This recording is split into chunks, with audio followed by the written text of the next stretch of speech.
Chapter 100, Leg and Arm. The Pequod of Nantucket meets the Samuel Enderby of London. Ship ahoy, has seen the white whale. So cried Ahab, once more hailing a ship showing English colors bearing down under the stern.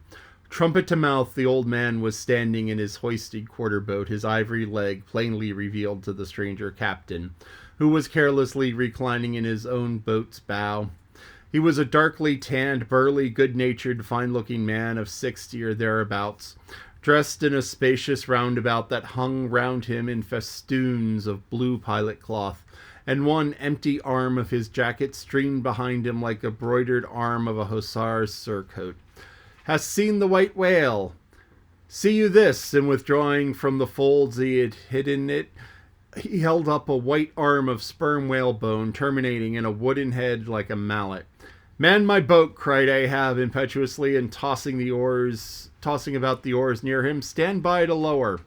In less than a minute, without quitting his little craft, he and his crew were dropped to the water, and were soon alongside of the stranger. But here a curious difficulty presented itself.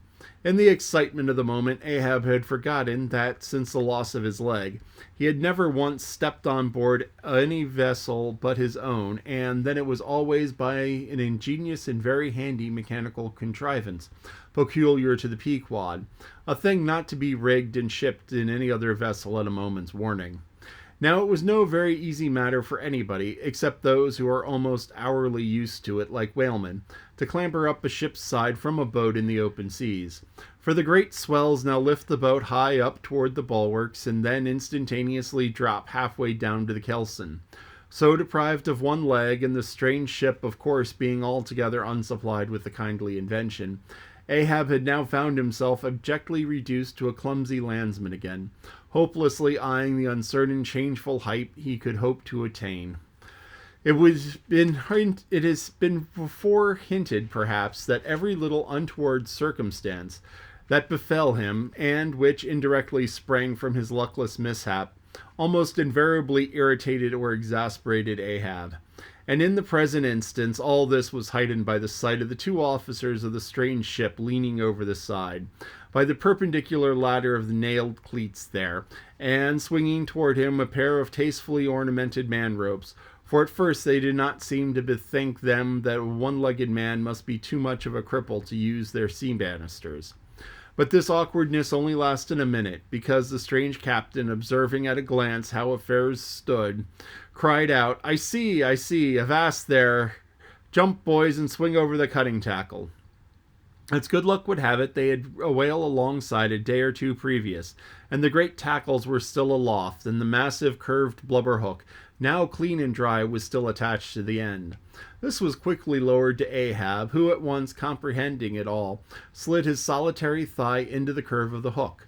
It was like sitting on a fluke of an anchor or the crotch of an apple tree, and then, giving a word, held himself fast, and at the same time also helped to hoist his own weight by pulling hand over hand upon one of the running parts of the tackle. Soon he was carefully swung inside the high bulwarks and gently landed upon the capstan head. With his ivory arm thus frankly thrust forth in welcome, the other captain advanced, and Ahab, putting out his ivory leg, crossed the ivory arm like two swordfish blades, cried out in his walrus way, Aye, hearty, let us shake bones together, an arm and a leg that can never shrink, d'ye see, and a leg that never can run. Where didst thou see the white whale? How long ago?"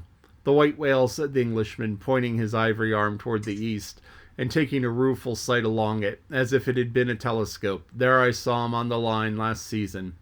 "And he took that arm off, did he?" asked Ahab, now sliding down from the capstan and resting on the Englishman's shoulder as he did so. "Aye, he was the cause of it, at least. And that leg, too?" "Spin me the yarn," said Ahab. "How was it?" "It was my first time in my life I ever cruised on the line," began the Englishman. "I was ignorant of the white whale at the time. Well, one day we lowered for a pod of 4 or 5 whales, and my boat fastened to one of them. A regular circus horse he was, too, that went milling and milling round so that my boat's crew could only trim dish, by sitting all their sterns on the outer gunwale. Presently up reaches from the bottom of the sea a bouncing great whale, with a milky white head and hump, all crow's feet and wrinkles. It was he, cried Ahab, suddenly letting out his suspended breath. and harpoons sticking in near his starboard fin. Aye, aye, they were mine, my irons, cried Ahab exultingly. But on. Give me a chance, then, said the Englishman good-humoredly. Well, this old great-grandfather with the white head and hump runs all of foam into the pot and goes snapping furiously at my fast line. Aye, I see, when it departed, free the fast fish, an old trick, I know him. How it was exactly, continued the one-armed commander, I do not know. But in biting the line, it got foul of his teeth, caught in there somehow, but we don't know it then. So that when afterwards pulled on the line, bounce we came plump onto his hump, instead of onto the other whales that went off to the windward, all fluking. Seeing how matters stood, and what noble great whale it was, the noblest and biggest I ever saw, sir, in my life I resolved to capture him, in spite of the boiling rage he seemed to be in. And thinking of the haphazard line would get loose, or the tooth it was tangled on might draw, for I have a devil of a boat's crew for a pull on a whale line. Seeing all this, I say, I jumped to my first mate's boat, Mr. Mountaintop here. By the way, Captain, Mountaintop, the captain. As I was saying, I jumped onto Mountaintop's boat, which you see was a gunwale with mine. Then, snatching the first harpoon, I let this old great-grandfather have it. But Lord, look you, sir, hearts and souls alive, man. The next instant, in a jiff, I was blind as a bat, both eyes out, all befogged and bedeadened with black foam, and the whale's tail looming straight up out of it, perpendicular in the air like a marble steeple. No use sterning at all then, but I was groping at midday with a blinding sun, all crown jewels I was groping. I say after the second iron to toss it overboard, down comes the tail like a Lima tower, cutting my boat in two, leaving each half in splinters.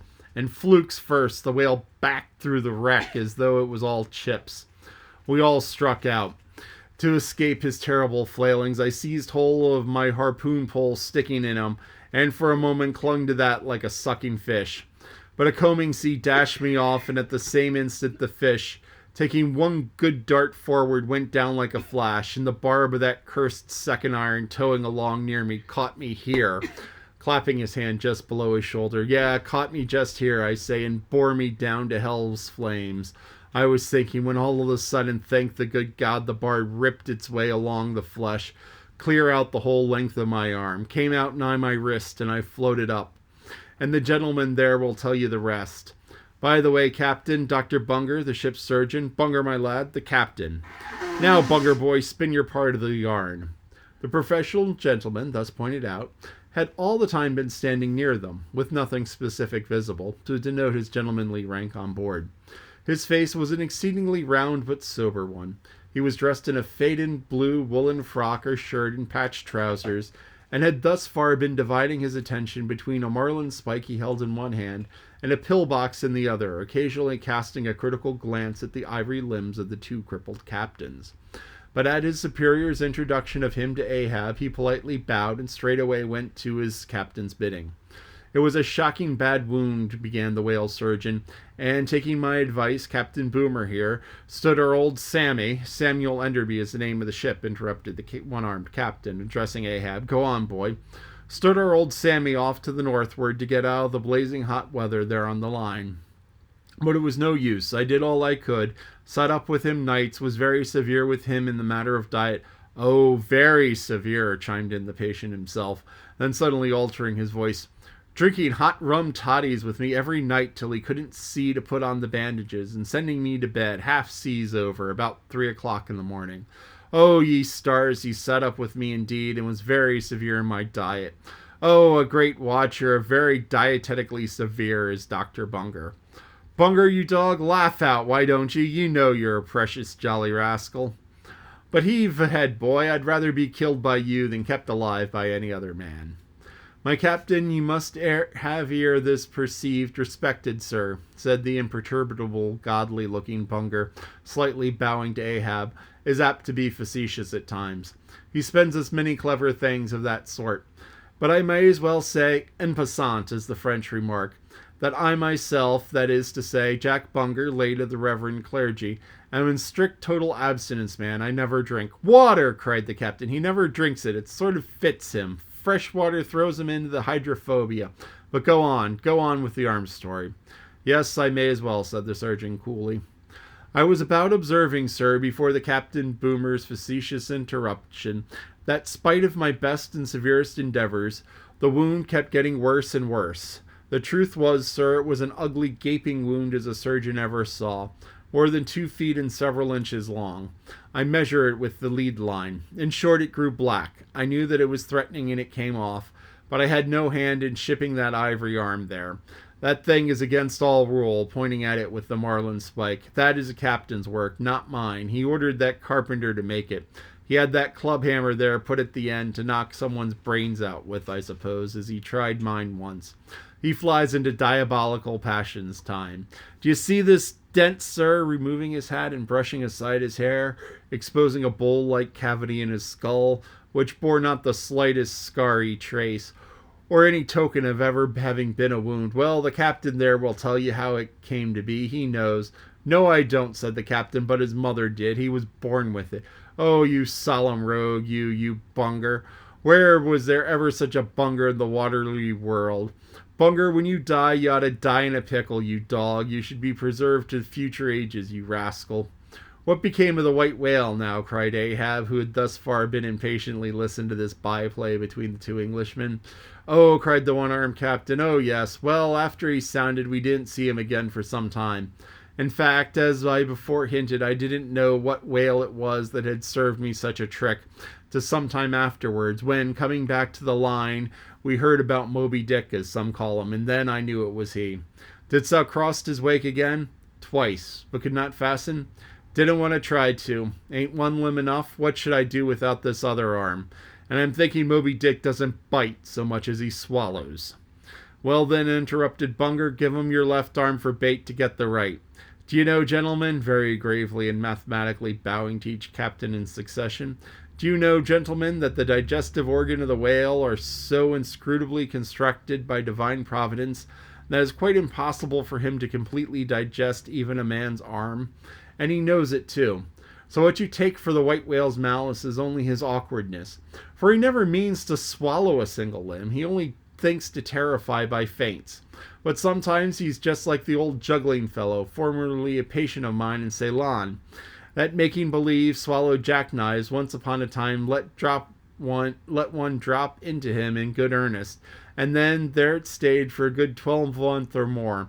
When I gave him an emetic, he heaved it up in small tacks, do you see? No possible way for him to digest that jackknife and fully incorporate it into his general bodily systems. Yes, Captain Boomer, if you're quick enough about it and have a mind to pawn one arm for the sake of the privilege of a decent burial to the other, why in that case the arm is yours. Only let the whale have another chance at you shortly, that's all. No, thank ye, Bunger, said the English captain. He's welcome to the arm he has, since I can't help it. I didn't know him then. But not the other one. No more white whales for me. I've lowered for him once, and that has satisfied me. There would be a great glory in killing him, I know that, and there is a shipload of precious sperm in him. But hark ye, he's best let alone. Don't you think so, Captain, glancing at the ivory leg? He is, but he will still be hunted for all that. What's his best alone, that accursed thing, is not always what is least allures. He's a magnet. How long since thou sawest him last? Which way heading?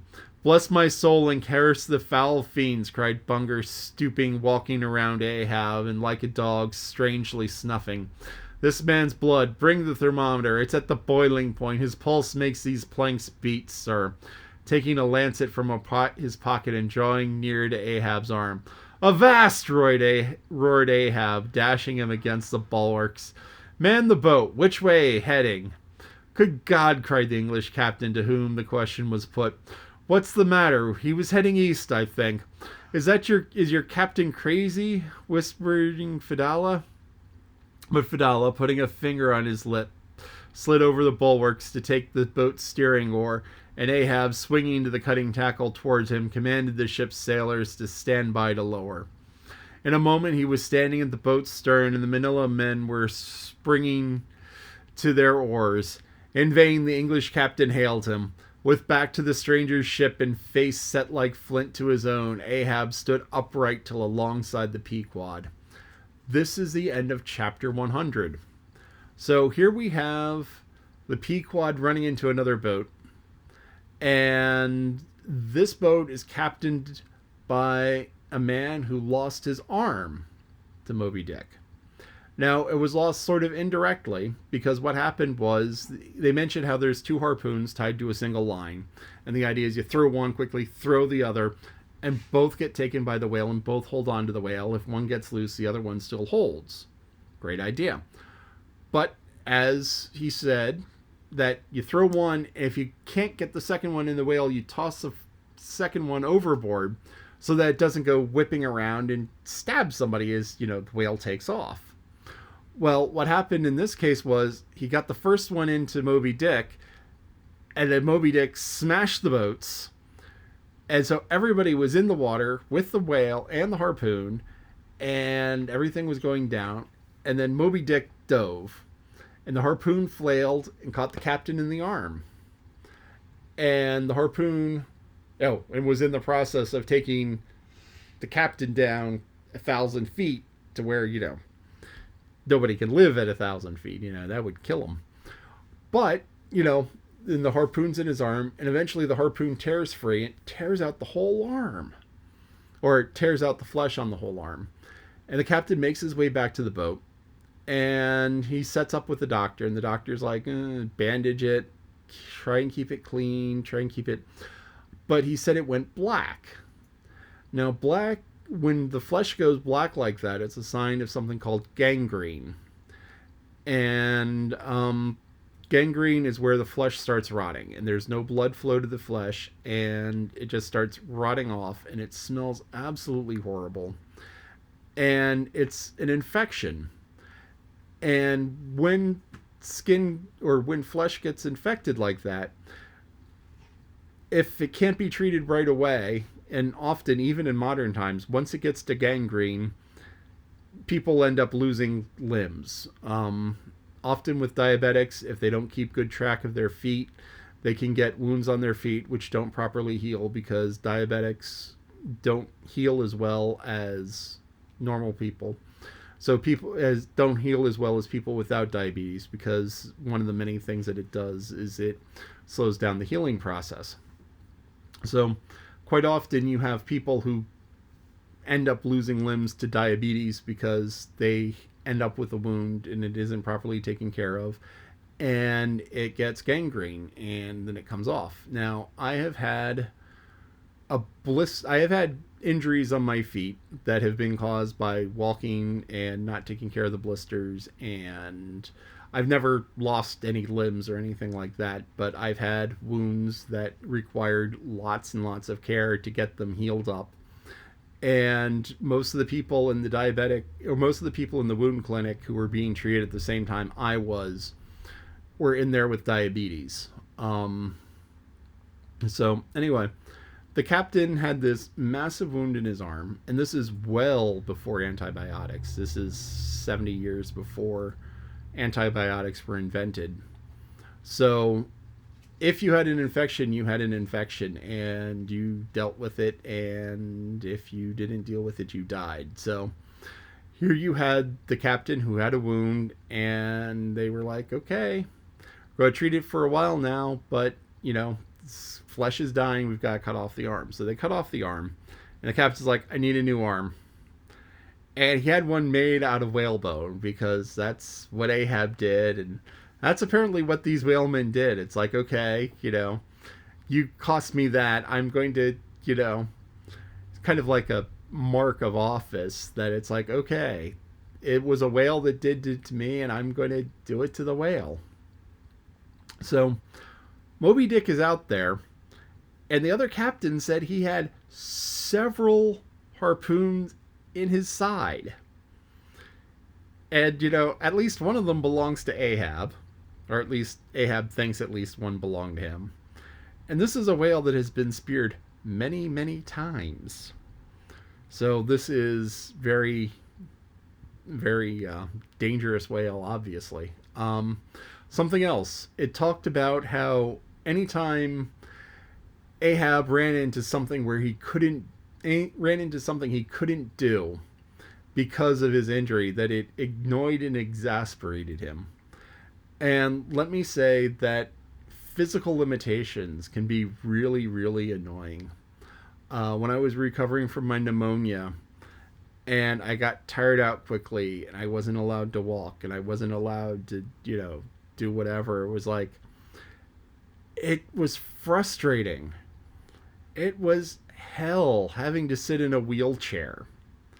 I would rather hobble along, hobble along 1-2 feet, sit down, hobble along 1-2 feet, sit down. I would rather crawl. When I had to sit in the wheelchair and be pushed around, I would rather have crawled than sit in the wheelchair.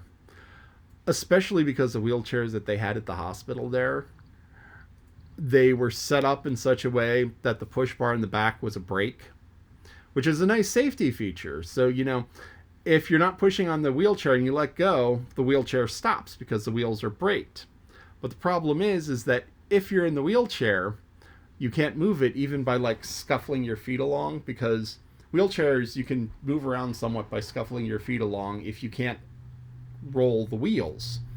And there are ones with just little wheels front and back, and you can kind of scuffle your feet along if you have movement into your legs. I mean, there's some people who are restricted to wheelchairs who just are there for balance issues. They aren't capable of standing up even though their legs work. So there are actually wheelchairs that have foot pedals in them, which seem like incredibly stupid until you realize that there are some people who still have functioning legs but just don't have the balance, don't have the stability, so they can pedal around in wheelchairs. But those are very rare because the people who have use of the legs and need a wheelchair aren't that common. But anyway, I hated those wheelchairs because I was immobile and there was nothing I could do. It's like, okay, we're going to reel you down for this test. And so it's like, okay, I'm in the chair. And then they left. And if I needed to, I probably could have stood up and crawled away. But that makes nurses and such don't like that. People don't like that when people who are supposed to be stuck in a wheelchair decide to get out of their wheelchair. But Ahab was exasperated by these things, and that is one of those things in life. I mean, I guess there's two ways to look at your disabilities. It's either something to be annoyed with and overcome, and it's like, oh, this sucks, and deal with it. Or it's like, well, I can't do this, so I'm just going to sit here. And I'm just, I'm a whale captain and I lost my leg and I can't, I'm just going to retire. And no, that's not what Ahab did. Ahab said, damn it, I'm going to have a hoist rigged up on my ship so I can get on and off of it. I am going to have holes drilled in the deck so I could just walk along and stick my wooden leg, or my bone leg, my whalebone leg. I'm going to stick my whalebone leg in, and I could turn around this way in bar quarters and turn around that way in bar quarters. And all the places where I typically stand, I'm going to have this hole drilled. And I'll go downstairs. I have holes drilled in the stairs so I can go down the stairs without a problem. And every time his leg went into the hole, he was like, damn it, I lost a leg. Oh, why is this so difficult? And he's like upset by this. But at the same time, it's like, okay, he overcame it. It's like, okay, I am going to go and I am going to overcome this obstacle. So it's okay to be frustrated by things, and it's okay to be limited. But the thing is that, it's work to overcome the limitations. I don't want to necessarily say that Ahab's response is better than the other captains, but, Ahab is like, okay, back on the thing. The other back on the saddle. Ahab is standing up, walking around. The other captain was just sort of lying in a hammock on the bow. He's just like, I'm just going to lay here. Ahab, if he had to, would have climbed up onto the deck with a rope if he just had the rope. He would have figured out a way, and he would have climbed up, and he would have been angry about it, but he would have done it.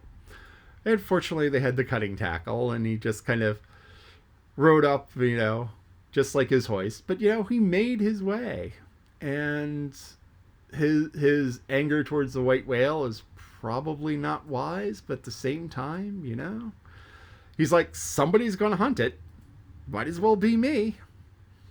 And so that is a good thing about the Persistence.